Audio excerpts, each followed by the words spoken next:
G'day, mate. This is the Do and Teach Guy podcast. Quick disclaimer, everything I say is my opinion or interpretation only, and is based on my logic, research, and convictions.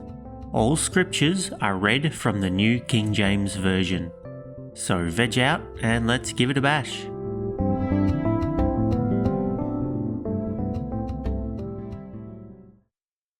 This is episode 13, and today we're talking about our sinful nature. This is sort of part 3 to the Adam and Eve series, but who needs labels? I'll be talking about several questions revolving around this topic, like were Adam and Eve created with a sinful nature or not? And the closely related question of are people born with sin or just a sinful nature? Or do we inherit our sin from our father? As in, has a baby sinned before it even breaks any of the commandments? Or are they born sinless, then sin enters them the first time that they sin? And the fourth related question in this quartet is there an age of accountability? Created with sin? So first, were Adam and Eve created with a sinful nature or not? This is one of those tricky questions that even my wife and I don't really agree on. There isn't a lot of biblical backup to prove it either way. Well, nothing so clear as to be black and white anyway. So when references fail us, we can always fall back on wonderful logic and marvelous common sense. So God finished making the heavens and the earth on day 6 and said it was very good. Is sin part of very good? I wouldn't think so. But afterwards, they did sin. So the ability to sin must have always been in them. A sinful nature only means that we have a choice to sin or not. Original sin. There is a doctrine out there that says humans are born with a sinful nature as a result of Adam and Eve's first sin. Effectively, we inherit their sin before birth. This doctrine seems to me like another one of those people blaming others for their actions kind of thing. Fortunately, this theory can be shot down in a single verse that is super clear. Ezekiel 18 verse 20.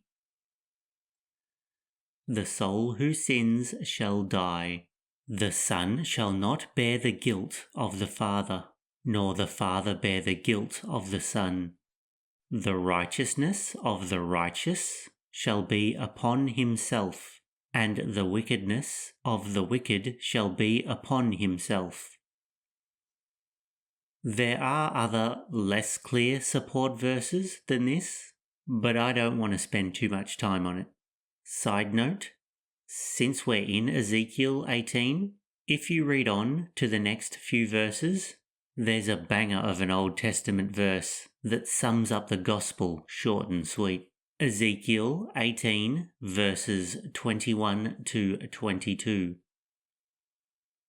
But if a wicked man turns from all his sins which he has committed, keeps all my statutes, and does what is lawful and right, he shall surely live, he shall not die. None of the transgressions which he has committed shall be remembered against him, because of the righteousness which he has done, he shall live. This is not where the gold ends in this chapter. Ezekiel 18 verse 24. But when a righteous man turns away from his righteousness and commits iniquity, and does according to all the abominations that the wicked man does, shall he live? All the righteousness which he has done shall not be remembered, because of the unfaithfulness of which he is guilty, and the sin which he has committed. Because of them he shall die. Bam! Take that, once saved, always saved. One last gem for this chapter. Ezekiel 18 verse 31.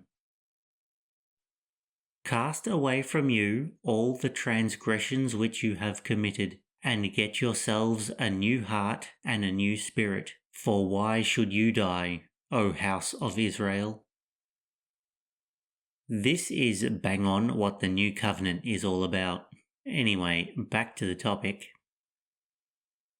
Did Jesus have a sin nature? Could Jesus have had a sinful nature?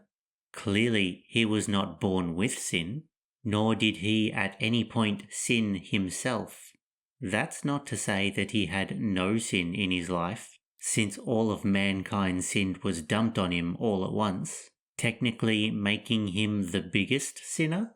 It's just that none of that counts because none of it was committed by him, which is the part that matters. So to answer the second question, no. People are not born with sin, but sin enters them upon their first sin, just like it did with Adam and Eve. However, as descendants of Adam and Eve, we did inherit mortality and separation from God. I can see how it can all be confusing, trying to distinguish this sinful nature thing from sin and the ability to sin. One could argue, yes, Jesus was born with a sinful nature. He was fully human, after all. He was just like us. If Adam was made with a sinful nature, but was sinless before he sinned the first time, then Jesus could be the same, but never did the sinning part. Then again, on the other hand, Jesus has God's nature inside a human body, and God doesn't have a sinful nature. My theory is that our parents only pass down the genes for our physical bodies, and physical bodies can't sin by themselves, like how animals can't sin. Our soul and spirit, which we receive from God, is what allows us to sin, not our DNA. Therefore, if any one of us was in Adam's role, we would have sinned just as he did. That also means that we can't blame Adam for our sin. Come on, people, just own it. Here's one verse to consider. Psalm 51, verse 5. Behold, I was brought forth in iniquity, and in sin my mother conceived me. You could read this going either way on the topic, but I tend to read it as I was born into a world of iniquity, and my mother had sin when I was born, implying that being brought up by sinful parents meant that I learned to sin from watching them. But I don't know. Now my head is hurting, so I'm going to move on to the next question. Age of accountability. Is there an age of accountability? And if there is, what is that age? This one sounds like a really important question, and one that's really hard to answer. After all, every year millions of babies are unalived before birth and sacrificed to demons in a satanic ritual so casually referred to as abortion. It's tough to think that all of those babies get thrown into the lake of fire. It also seems unfair that they all get a free ticket to the resurrection. If babies do get free tickets to the resurrection, then it seems that the only logical and loving thing to do would be to kill them all, including all the children up to the age of accountability. It would be cruel to let them grow up, sin, and get thrown into the lake of fire, when you can guarantee them being part of the resurrection by offing them. Just to be clear, don't go killing anyone at any time for anything. That is bad. Anyway, surely there's another option for these children dying before they know the difference between good and evil. So yes, this seems like a tricky topic, but I don't think that it is. In fact, I think that this question is irrelevant. Here are some verses commonly used to discuss the age of accountability. Isaiah 7, verse 16. For before the child shall know to refuse the evil and choose the good, the land that you dread will be forsaken by both her kings. This to me suggests that it's not an age that the person can choose to sin, but a mental maturity. This would mean that it's different for everyone, especially the mentally disabled. Also, I think that the most important word in this verse is choose. Sin only enters you when you choose to sin. Once again affirming that the heart attitude is the thing that matters. Yes, it is still a sin to break a law that you are unaware of, like when you enter another country and you break a law that you didn't know existed, you still have to pay the fine. But even if you sin by breaking one of God's laws that you didn't know existed, God may not accredit to you as sin. Worst case, he will punish you less for it. One of the parables Jesus said comes to mind here. Luke 12, verse 48. But he who did not know, yet committed things deserving of stripes, shall be beaten with few. For everyone to whom much is given, from him much will be required, and to whom much has been committed, of him they will ask the more. I think that this concept should only really apply to children and maybe the heavily mentally disabled adult, even to some non-followers of God and new followers of God, but not anyone who claims to be a follower of God for any decent length of time. Because when you get old enough, you choosing to not look into what is right and wrong is in itself choosing evil. Ignorance is not bliss. Back to the verses on the age of accountability, Deuteronomy 1 verse 39.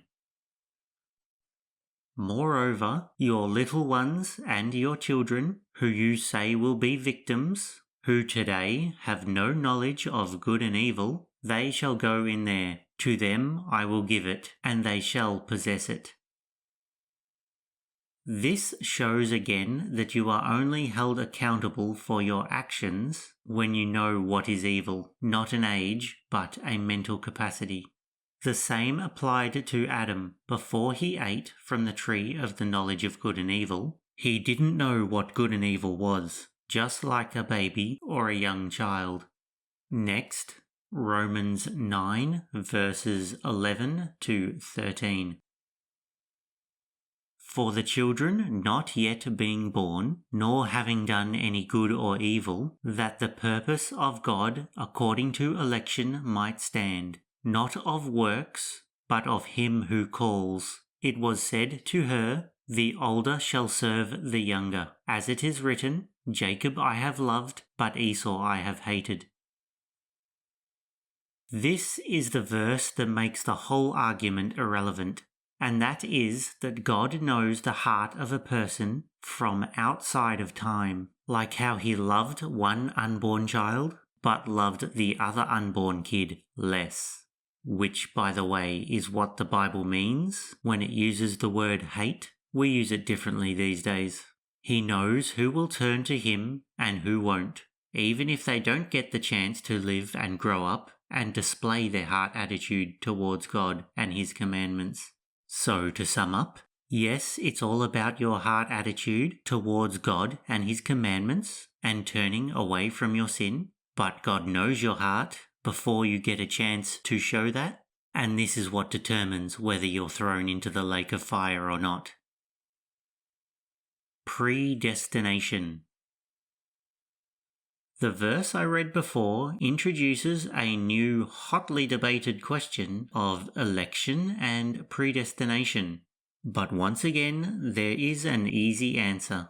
The book of life, that has every name of every person who will inherit eternal life was around and fully filled out at creation. See Revelation 13, verse 8.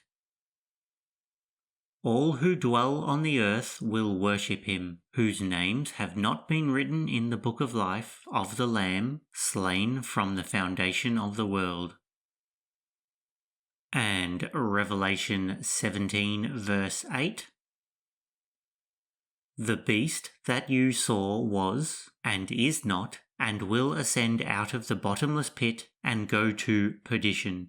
And those who dwell on the earth will marvel, whose names are not written in the book of life from the foundation of the world, when they see the beast that was and is not and yet is. So people argue that God chooses who will be saved and we don't have a choice about it, but that can't be right, because that kind of defeats the whole purpose of living. Life is a game, and to win the game, you have to love everyone and God, which is the definition of his commandments. People's names being written in the book of life before they are born all makes sense when you think of the book of life this way. God is outside of time, and we are not. God knows the beginning from the end, and we don't, like it says in Isaiah 46, verse 10. Declaring the end from the beginning, and from ancient times things that are not yet done, saying, My counsel shall stand, and I will do my pleasure. This is how I thought of it decades ago to help me wrap my head around the whole topic of predestination. So think of God searching the hearts of everyone on Judgment Day at the end of the age. He searches their hearts and sees what they decided to do and believe based on their own decisions. Then God writes everyone's names in the book of life who is to inherit everlasting life. Then, when he's done, he seals up the book and sends it back in time to himself as he was creating the world. Bam! Dilemma solved. Yes, the names of those who will be saved are there before they were born, but it was still reliant on the people choosing to strive for good and not evil. Same thing with all those verses that suggest that God draws people to himself, like John 6 verse 44. No one can come to me unless the Father who sent me draws him, and I will raise him up at the last day. Since God knows the hearts of everyone, he knows who to call, but I also assume that God calls everyone. It's just that only a small few answer. Just to clarify, it's not the actual doing of good and evil, but the heart attitude behind it. So, what about babies and children who are unalived or don't live to the age where they can choose good over evil? Do they inherit eternal life? Of course, the answer is maybe, or more accurately, depends. See, God knows people's hearts. He knows that that kid would have chosen him or not if he got the chance to grow up. So whether they're part of the resurrection or not depends on that decision. But I also have two other weird thoughts on the topic. One is that since everlasting life is reliant on conscious thought, and since we can't remember much about when we were babies, it's not cruel to just never bring those babies or kids back to conscious thought. They wouldn't know the difference. He wouldn't need to bring them back into a new body and then burn them up. This is, of course, based on the theory that human souls are not eternal. That topic was discussed in a previous episode on heaven and hell, so I won't go into it here. The other crazy thought is that if a kid never got to the age where they could choose between good and evil, then their memories could have been wiped and their souls could be transferred into a new baby body where they would get the chance to grow up and choose good and evil or not.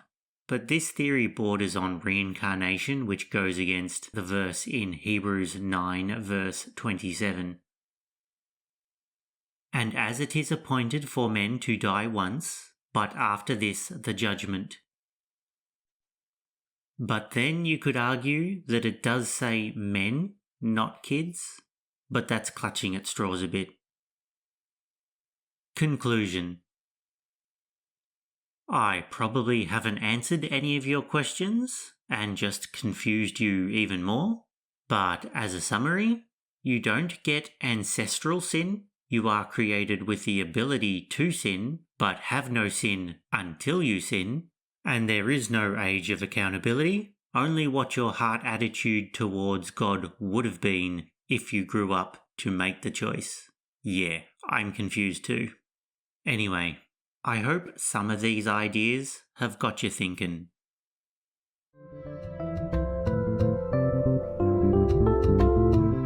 That's it for today. Thanks for listening.